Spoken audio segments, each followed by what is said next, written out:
I've been living in fight or flight mode for 40 plus years. Rest felt unsafe. Silence felt loud. Calm, it felt suspicious. Foreign almost even. When nobody tells you, when your nervous system is trained for danger, that peace is gonna feel like a threat, and didn't even realize it because I didn't even know what fight or flight mode was until my body just refused to give up. I will say that the experience in flight or fight mode has made me sharp, has made me focused, has made me successful. It's helped me in rooms. It's helped me move crowds. It's helped me stay alive. It's helped me stay alert. But it also never shut off. Rest felt unsafe. Silence felt loud. Calm, it felt suspicious. Foreign almost even. When nobody tells you, when your nervous system is trained for danger, that peace is gonna feel like a threat. So if you're restless, you're irritable, you're tired but you can't sleep, and always thinking, it's not a personality flaw. It's a body that learned that piece too well. Most people don't want to erase it. I know I don't. But I think I'm learning how to thank it, how to slowly teach it that we're not in danger anymore. I wasn't privy to information about a lot of these diagnoses that people are now coming out with, like putting a face to a name and stuff like that. Like, we're talking about fight or flight mode, and I was never even told that term. I just learned that as an adult on this journey.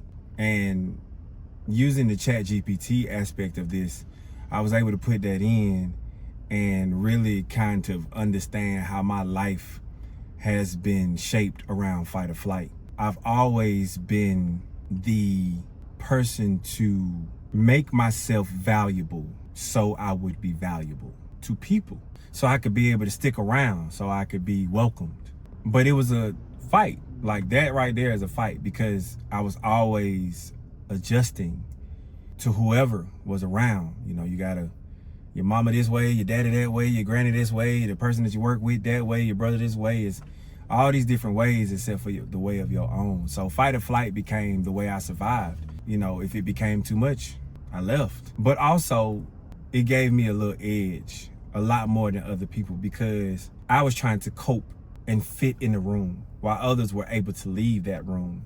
And me being able to sit in the room and figure out how to become accepted, I think that has helped me stay in rooms longer and get opportunities earlier in my career, because I understood that I didn't have any help and that I had to be great at all times when everybody else had the luxury of being regular or even mediocre. My security was in my success, and I fought tooth and nail. You would have thought that I would have had a lot more help because of where I was, but I didn't. I was always looked to for the help. So when I needed resources, there weren't that many that I could use. So I had to figure it out on my own. And that's where the fight or flight kicked in. It's like, nah, bro, do this. Nah, do this. Even this channel, like, this is fight or flight. Either you gonna fight your life completely changing and it not looking like it used to, or you gonna run and you just gonna keep running into the same thing. And the nervous system has its own way of dealing with it. Mine is completely shot. Like, literally, I'm recording this and I haven't been to sleep in 24 hours. My body's fighting, my mind's flying. ChatGPT is telling me to tell y'all or talk about how fight or flight made me successful, right? But I don't know that it did. I don't know that it made me successful. I think it made me tolerant, but I don't know that it made me successful, because the definition of success, how I see it, is way different than what I am or what I have been. Did I have some things? Sure. But outside of that, it wasn't that beneficial. It cost me a lot more than I thought it would. Most people who are like me don't celebrate their birthdays. I'll just leave it at that. I don't celebrate my birthday. I've never been a big birthday person. I think I was when I was maybe 6, 7. I got 2 fire trucks that year. After that, it's always been a place of pain, actually, because it always seemed like I could celebrate everybody else, but my celebrations for myself were never what I thought they should be, considering who I was and who I was around. I'll give you a prime example. And this is where this dichotomy of good and bad and hard and not hard comes in, right?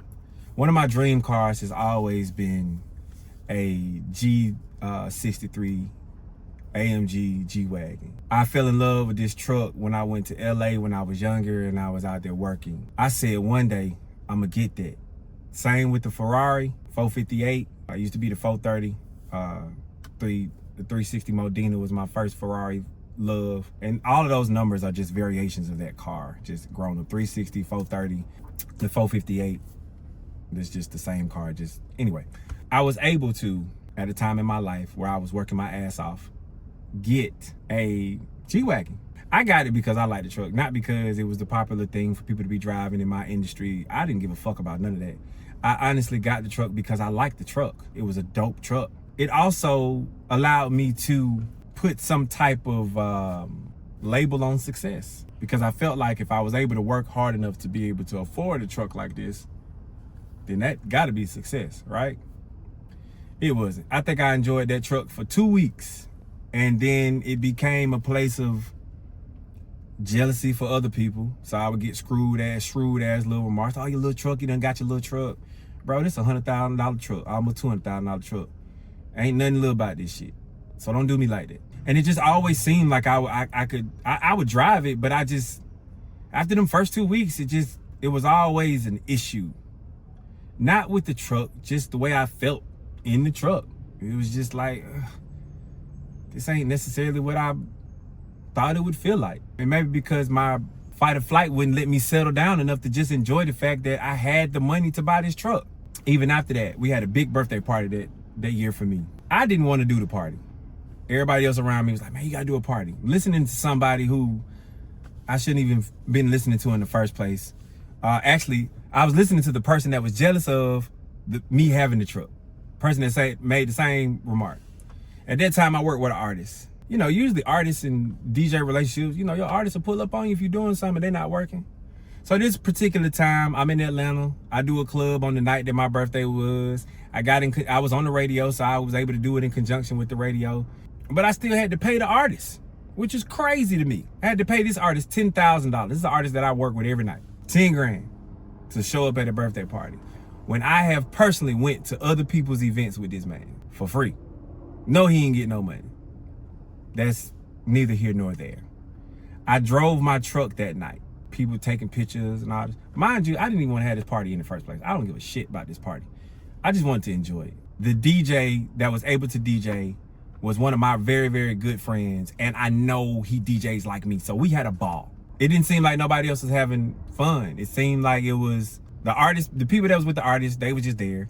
The crowd was having a good time. But like even the people that was around me, when I look back at that, just folks was there just to be there. And that fight or flight, it never lets you settle. It just never allows you to be comfortable. And so I realized I was hurting through this process, and I had to figure out something different. I really had to grieve, and still am grieving, the fact that I have been in this mode. The fact that I had to be in this mode, because there's so many other factors that contribute to me being in fight or flight.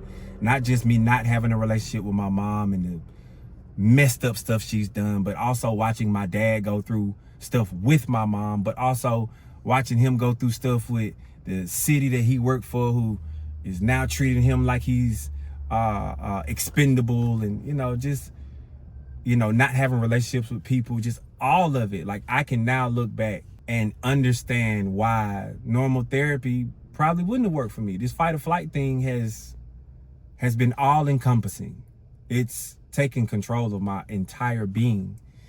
And on this journey, my goal is to not have to live in this space anymore. I don't want to live in fight or flight. I just want to live. The last thing I'm supposed to tell y'all, and I'll show you, because again, therapy didn't work for me. So I turned to ChatGPT. It says, one grounding practice that you actually use. The gym. The gym has been a constant equalizer for me, because it's me versus me. It's not me versus anything else in that gym. That hour and a half that I usually spend in the morning, it's early. I'm focused on the task at hand. That's what I do. I go to the gym. I work out. I saw something the other day where this guy was saying the hardest fight at the gym doesn't happen in the gym. It happens at the front door, because you got to choose to get there, and then you got to choose to go in. Just because you in the parking lot don't mean that you made it. But then he started talking about not having to fabricate a story, because if you're looking at the facts, he went to the gym. He might not have went in, but then as you see people going in, you go to the door. Even if you don't go in, you go to the door. He's still at the gym. He didn't tell you worked out, he just said he was at the gym. But then you start going inside. Even if you go around in circles, it's been days where I go in the gym and I don't necessarily work out. I might just walk around a little bit and just to be in the atmosphere. And then some days I go in and I just get on the treadmill, get on the elliptical. I don't lift. And then there's days where I just go full out. But the gym has been the consistent equalizer and the thing that I've used to slow down this fight or flight response. To anybody that's going through this, to anybody that's questioning what that thing is that you just can't put your hand on, your finger on, your foot on, your arm on, whatever it is, just remember, your nervous system learned it too well. Just let that sit with you. Fight or flight. You have to learn that. And your nervous system learned it way too well. It's possible to create something different, but you gotta want to. You have to take a journey, kind of like what I'm doing right now. Every therapist that I went to, I never felt like I got no help. But when I took therapy into my own hands, using the tools that are out here, now I'm not advocating for ChatGPT or any of these AI, whatever. I'm not advocating for anything. I'm not telling you to do anything. I'm just simply saying therapy didn't work for me, so I use ChatGPT. And if this resonates with you, I hope you stick around for this 30 days, because I got a lot to say. And I'm gonna let ChatGPT help me through. And hopefully, just hopefully, I help one person.